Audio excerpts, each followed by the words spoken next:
नमस्कार मित्र आणि मैत्रिणी, वेलकम टू माय चॅनल. सावळीची जणू सावळी आजच्या भागामध्ये हे दाखवलं गेलं आहे की इथे सावळीचे दिवस एकदम भरलेले असतात. तिची डिलिव्हरीची तारीख ही जवळ आलेली असते. अचानक तिच्या पोटामध्ये दुखायला लागलेलं असतं.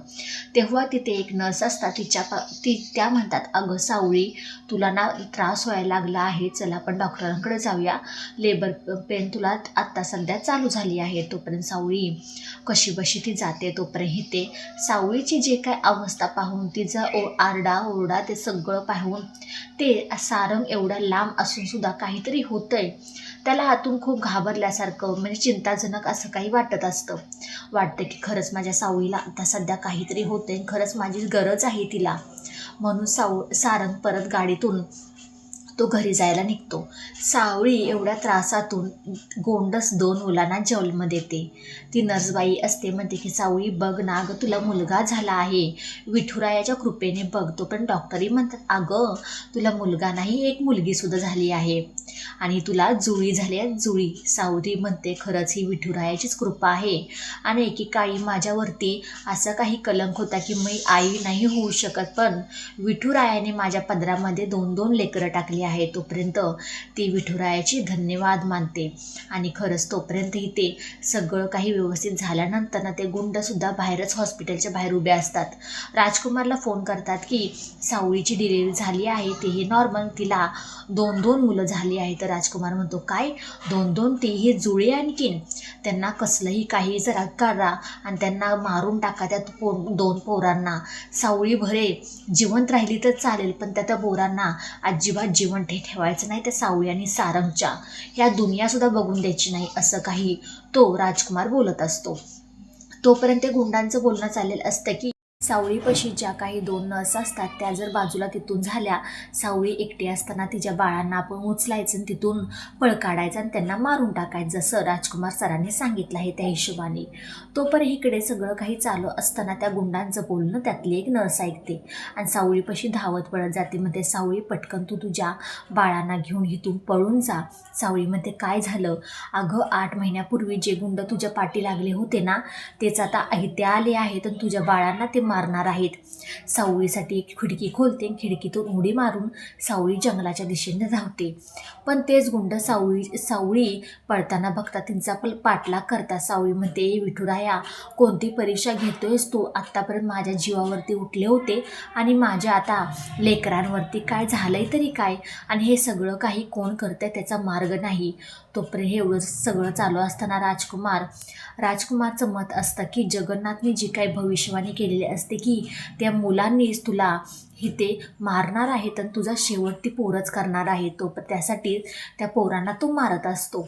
सावळी त्या जंगलाच्या दिशेने धावत असतात, गुंडही तिच्या पाठोपाठ जात असतात. तोपर्यंत सावळी म्हणते, काही जरी झालं तर मी माझ्या बाळांना वाचवणार त्या गुंडांपासून. परत त्याच मेन रस्त्यावरती सारंगी तिथेच उभा असतो. पण नेमकं म्हणतात ना, त्या दोघांची चुकामुक होते, सारंग तिथून निघून जातो. सावळी सगळं काही जात असताना तिथून पळ काढते आणि रेल्वे स्टेशनवरती जाते. रेल्वे स्टेशनवरती गेल्यानंतर ना ती एकदम म्हणतात ना, कुठलंही करताना भरपूर काही माणसं असतात, त्यामुळे ती एकदम काळजी करत नाही. म्हणते की एवढ्या माणसांमध्ये माझ्या बाळांना कसलाही त्रास नाही आहे. पण तिथे टपरीमध्ये चायवाला असतो, त्याच्याबरोबर एक बाई खूप भांडत असते. ती बाई सावळीकडे पाहते, खूप घाबरलेली, बिथरलेली 2 पोरांना घेऊन बसलेली असते. ती बाई सावळीसाठी चहा घेऊन येते. सावळी म्हणते, मला चहा नको ये. तोपर्यंत ती बाई म्हणते, अगं ह्याच्यात काही विष वगैरे नाही टाकलेलं, पिऊन घे. चहा गेला ना तुझ्या पोटामध्ये तरतरी येईल आणि तुला चांगलं वाटेल. 2 लेकरंही आहेत. कुणाची लेकरं आहेत ही? माझीच आहेत, जुळी झालेत. तोपर्यंत किती गोंडस आहे गं, त्यातलं दे मला एक. ती बाई घेऊन बसते आणि म्हणते की चला आता तू कुठं जाणार आहे? सावळी म्हणते, ही ट्रेन कुठं जाणार आहे? बेळगावला. तर मीही तिथेच जाणार आहे. तोपर्यंत ती बाई म्हणते, मी सुद्धा तिथेच. दोघी जणी ट्रेनमध्ये चढतात. तोपर्यंत सावळीच्या हातामध्ये जे बाळ असतं ते खूप रडत असतं. त्यामुळे ती बाई म्हणत असते की तू ना दरवाजाच्या तोंडाला जा, जराशी हवा यायला लागली ना तर ते बाळ जरा शांत होईल, गरम होत असेल, काहीतरी प्रॉब्लेम असेल. तोपर्यंत ती जाते तर त्या गुंडांना लगेच कळतं. ते गुंड 4ही बाजूने सावळीला घेरतात आणि सावळीला म्हणतात, आता तू कुठं पळून जाणार आहेस? शेवटी तुझं बाळ आता मेलच म्हणून समज. ते गुंड सावळीच्या बाळाला घेऊन जातात रेल्वेच्या खाली उडी मारतात. पण सावळी म्हणते नाही, काही जरी झालं तर मी माझ्या बाळाला वाचवणार आहे, म्हणून ती सुद्धा गाडीतून उडी मारते आणि तिच्या पाठोपाठ ती सुद्धा बाई उडी मारते बाळाला घेऊन. आणि तोपर्यंत असं काही तिथे दाखवलं गेलं आहे की तो गुंडा असतो त्याच्या जागेवरती दुसराच माणूस मेलेला असतो आणि त्या सगळ्यांना वाटतं की तो सावळीच्याच बाळाला घेऊन मेला आहे. सावळीला एक खंत मोठी वाटत असते की आपलं जे काही बाळ आहे ते जन्मल्यास लगेच मरण पावलं म्हटल्यानंतर काहीतरी घटना आपल्याबरोबर वेगळीच घडली आहे. पण ते गुंड असतो तो वाचतो आणि म्हणतो की अरे, माझा धक्का त्या माणसाला लागला म्हणून तो ट्रेनच्या खाली गेला. आणि ते गुंड पटकन त्या बाळाला घेऊन एका पुलावरती जातात आणि सारंग तिथे येतो. म्हणतो की एवढ्या छोट्याशा बाळाला घेऊन तुम्ही कुठे निघाला आहात? काही नाही, हे घरामध्ये काही राहत नव्हतं, खूप चिडचिड करतंय आणि त्यासाठी रडत होतो, मग बाहेर फिरवायला घेऊन आलोय असं म्हणत सारंग तिथून निघून जातो.